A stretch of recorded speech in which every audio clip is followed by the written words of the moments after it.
Tänapäeva ehitiste põhi ehk siis kandeseinad laotakse üles põhiliselt plokkidest, kas betoon või kergbetonplokkidest, kuid on olemas ehitusmaterjalide turul veel üks plokk, see on silikaatplokk, mida kahjuks tuntakse natukene vähem. Mis materjal see silikaat ehitusplokk täpsemalt on? Silikaat ehitusplokk on täiesti loodussõbralik materjal, koosneb ainult looduslikest materjalidest, milleks on siis lubiliiv, lubi ja puhas vesi. Ta on edasiarendus traditsioonilisest silikaat tellisest.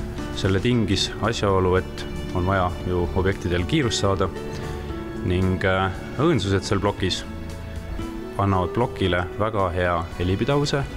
Teiseks on ta külmakindel, kolmandaks tulepüsivus, sellised normaalse ehitusmaterjali kõik head omadused. Õõnsuste pluss on veel see, et elektrikaablite paigaldamine on sellele lihtsam. Tasub 9 õõnsust ploki allpool, 2 nendest on läbivad.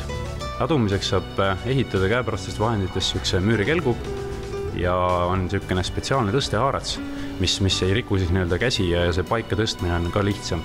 Ja ladumisel üks suur pluss on see, et kuna tal on punnsooned, siis ei ole vaja püstvuuki laduda tal. Materjal hästi mõõdus?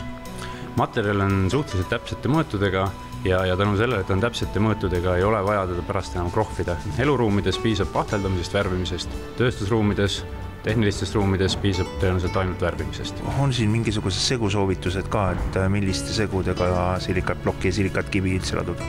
Põhimõtteliselt saab laduda silikaatplokke ja telliseid traditsiooniliste müüripertidega. Soovitaks kasutada muidugi silikaadi enda toodetud M10. Teine variant on veel ladumiseks müüriliimiga.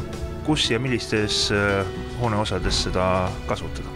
Eelistatud variant on siis korterelamute ja elamute vaheseintes.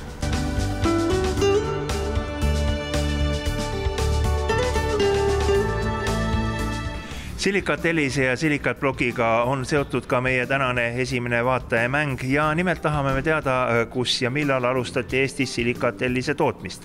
Oma õiged vastused saatke palun aadressil silikaat@silikaat.ee ja auhinnaks õigesti vastanute vahel loositakse välja need 2 suurepärast õuetingimustesse sobivat lillepotti, mille hinnaks on 168 € ja mille on välja pannud suurim sisustuskaubamaja Aatrium, mis asub siinsamas Järve keskuses. Ühe väikese vihjena tahaksin teile veel öelda, et kunagi asus siin Järve keskuse territooriumil silikaaditehas.